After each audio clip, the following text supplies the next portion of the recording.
Cool. So what's happening there? We're playing the jazz standard, All the Things You Are. I picked it not because it's my favorite tune, but it's literally just one example of how we can get around with some solos and comping in a traditional jazz swing context. All right, my name is Alex Nikiforov. I am a professional guitarist. I've been with military bands since 2001, and before that I was in high school going to jazz festivals just like you would have been this year. This is usually the time of the year when colleges and high schools participate in jazz festivals, where jazz big bands and small bands and vocal ensembles will get together and perform for each other, sometimes to be critiqued by other professionals, and sometimes even as a competition, where there are winners and people who didn't win. Not losers, just people who didn't win that award.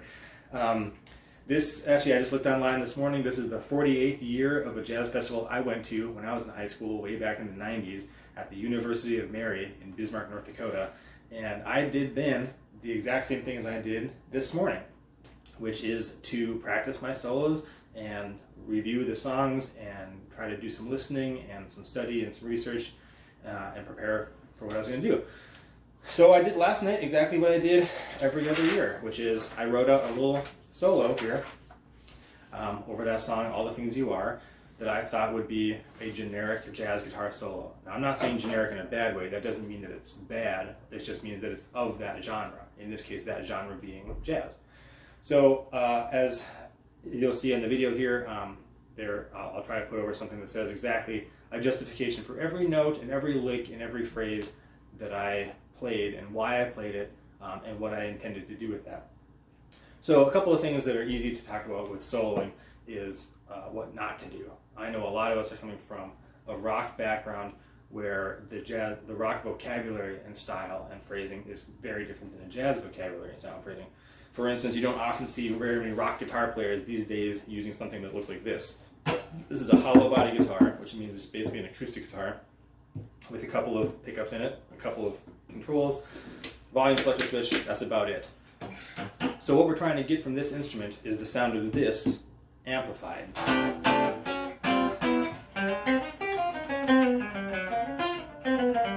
Right? We're trying to make that sound just a little bit louder, right? It's not going to be this overblown electric guitar sound. It's primarily an acoustic guitar that's being amplified. And because we're playing this instrument, there are certain things that we can and cannot do on this instrument versus other things. You notice we don't have like a whammy bar or something crazy like that. Also, we're using very heavy gauge strings, right? Which means that they're harder to bend. So bending, right? If I take the string and I push it or pull it up a half step or a quarter step, those are bends. That's harder to do on this instrument because the strings are really thick. So you don't hear that a lot in jazz styling. What you hear most often is just exactly what I tried to show you, which was, for the most part, picking every note. Right? I'm not bending. Not doing too much of that bending. And occasionally I'll be sliding because it's just convenient. There was one part where I said, you know, I remember that lick that I played right in the first A section because I got to go. You see how my fingers start to get twisted up there? So yeah, there'll be a couple of slides here and there. Also, if you're doing like, you know, some of that West Montgomery octave kind of stuff. I'm not going to talk too much about the actual licks that I'm playing here because you can research that stuff all day long. I'm just trying to show you kind of how to play those licks to make it sound more jazzy. So that's what I did. Tried to play a line that was generic, not in a bad way, just meaning that it's of the genre of jazz. I tried to play licks. Like I said, I'll superimpose all those licks again the second time I play it right now, and you'll see why I'm playing them. And then the same thing with the comping. Comping meaning to accompany, to compose, to complement under a solo. Now this is a great example because this backing track I just found it on YouTube, called Hatsumi's backing track. He has 902 subscribers. I think it's a great track. I think the playing is wonderful, very much in line with those Jamie Aebersold kind of things, which are invaluable, especially during this time when we don't necessarily have the opportunity to play with live musicians. So I took this backing track. I don't know Hatsumi. I don't even know if he's playing piano or she, but that's a perfect example of what you usually have in a jazz band, where you and the piano player maybe get together once or twice a week, but you don't have a musical relationship so strong that you can guess what the next person is going to do or when they're going to do it or how they're going to play it. So I'm trying to listen in real time to what the piano player is doing and avoid it or try to complement it, stay out of the way, play in different octaves, all those different kind of things. Now granted, when I was comping, there's no solo happening, right? Because I was the soloist. So that would theoretically be when the saxophone, trumpet, trombone player, whoever is taking a solo. Now, as you'll see in some of those documents that I try to share, it's like most of the time you probably shouldn't be comping with the piano player at the same time because it gets mushy. It gets muddy and mushy and confusing, and it's a lot of information for a single note player to try to get on top of. If piano player's going and we're going and playing all these gigantic chords and voicings, it's a lot of sonic material and it's hard to get on top. So I'm gonna play. I'll just play the solo again, and this time you'll see, I guess, on the screen. I'm gonna try to superimpose what I'm playing and when, and what justifies those musical choices. So starting from the top, and I chose this backing track because it does have this little traditional intro thing, which isn't written in the real book usually, or at least the old one that I have. But it's one of those things that people start to assume that you would maybe know these if you're working in a jazz environment. So here we go from the top. Can we count off from the drummer?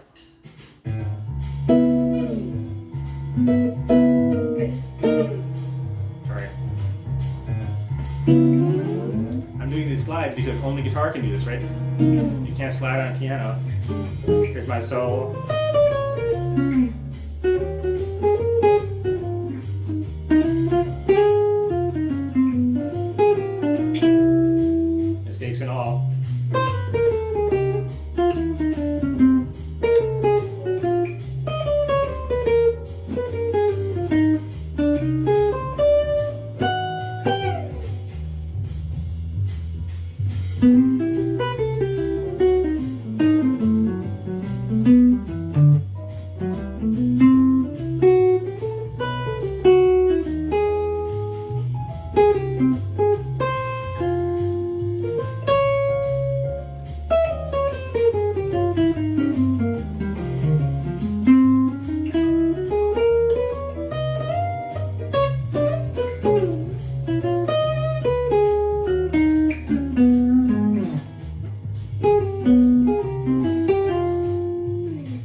solo after that, right?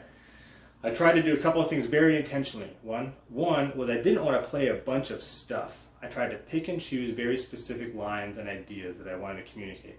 And I tried to leave a lot of space for the drummer, the bass player, and the piano player to fill in their own material, to complement what I'm playing. If you see, this is one reason the writing out is so good. If you look at the pages I did, which was just some scratch piece of paper, I even had another song written on here at one point, you can visually see the space that you're leaving.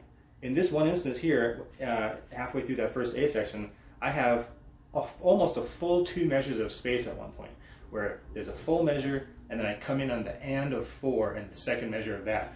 2 full measures of space going by, and it was this line, it was like 3, 4, 1, 2, 3, 4. Tons of space, right? Tons of space for the drummer and the bass player to play around, add some rhythmic variation, the piano player to go and play some kind of crazy stuff that only we can only dream of, right? So that's pretty much it. Is, you know, I'm trying to play clean lines, I'm trying to play them cleanly. Clean ideas executed cleanly. You know, obviously I'm making mistakes just like anybody else does, and I haven't been at jazz festivals this year either, but I'm trying to play it as clean as I can, so that you can very easily transcribe a solo. And I would encourage you to do so, not because I'm playing a solo that is mind-blowing, going to break open the doors of jazz as we know it, but it's easy to transcribe what I just played, hopefully. I'm playing a lot of eighth notes, I'm playing a lot of, you know, I'm hitting a lot of chord tones, which are notes within the chord. I'm not hitting some random note. I'm carving the changes, as you will.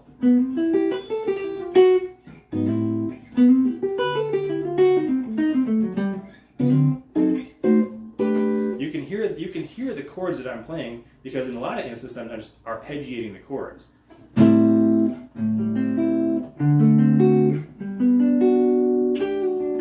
Right? On guitar it sounds weird if we do that, because it's like, it just sounds like we're arpeggiating a chord, which it is. So you kind of got to break it up a little bit to make it sound more horn-ish, or more like a piano, or whatever. You know? Some different ideas.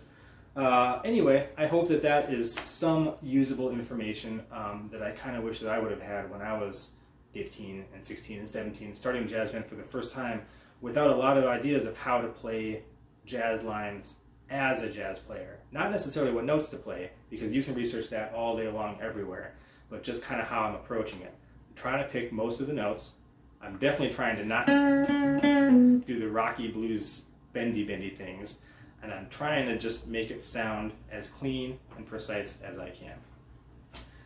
If you like that little video, please go check out some of the other videos that I have on YouTube. I also have many solo arrangements of chord melody arrangements that I've done for guitar that you can learn to perform as a solo performer.